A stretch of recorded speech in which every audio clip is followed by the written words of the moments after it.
4 দশকেরও বেশি সময় ধরে ইরানের সর্বোচ্চ নেতা ছিলেন তিনি। কোটি মানুষের কাছে তিনি শুধু একজন রাষ্ট্রনেতা নন, ছিলেন ধর্মীয় পথ প্রদর্শকও। এবার সেই মানুষটিকে শেষবারের মতো বিদায় জানাতে প্রস্তুত লাখো মানুষ। আয়াতুল্লাহ আলী খামেনিকে শেষ বিদায় জানাতে একদিন 2 দিন নয়, পুরো 7 দিন ধরে চলবে জানাজা, শোক মিছিল ও ধর্মীয় আনুষ্ঠানিকতা। তেহরানের রাজপথ পেরিয়ে ইরাকের কারবালা, আবার ইরান, একাধিক পবিত্র শহর ঘুরে সম্পন্ন হবে তার শেষ যাত্রা। আর এই 7 দিনে কখন, কোথায়, কি ঘটবে?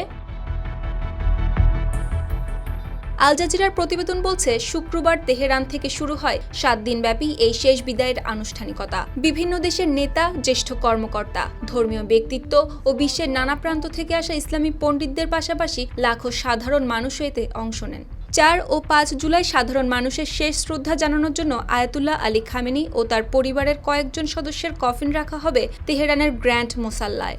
ইরানের সবচেয়ে বড় ধর্মীয় ও রাষ্ট্রীয় সমাবেশস্থল হওয়ায় এখানে লাখো মানুষের উপস্থিতি আশা করা হচ্ছে। তিব্বত কদুর তেল চুলকে করে শক্ত আর মজবুত, ঠান্ডা মাথায় ভালোবাসার জয়। এরপর 6 ও 7 জুলাই ইরানের বিভিন্ন সড়কে বের হবে বিশাল শোক মিছিল। সেই শোকযাত্রা ইরান ছেড়ে যাবে কোম শহরের উদ্দেশ্যে। শিয়া ইসলামের অন্যতম প্রধান ধর্মীয় শিক্ষা কেন্দ্র হিসেবে পরিচিত এই শহরের সঙ্গে খামেনির ব্যক্তিগত সম্পর্কও ছিল গভীর। জীবনের একটি পর্যায়ে তিনি এখানে ধর্মীয় শিক্ষা গ্রহণ করেছিলেন।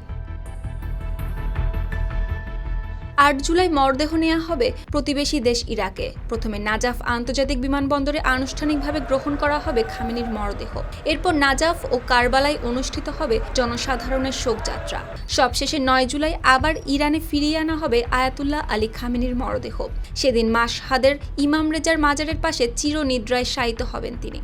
জন্ম, শৈশব ও জীবনের স্মৃতি বিজড়িত সেই মাশহাদেই শেষ হবে তার দীর্ঘ রাজনৈতিক ও ধর্মীয় যাত্রা। তাই 4 দশকেরও বেশি সময় ধরে ইরানের নেতৃত্ব দেওয়া এই নেতার শেষ বিদায়কে ঘিরে এখন পুরো মুসলিম বিশ্ব ও আন্তর্জাতিক মহলের দৃষ্টি তেহরান, কোম, নাজাফ, কারবালা ও মাশহাদের দিকে। সুপ্তি রায়, RTV।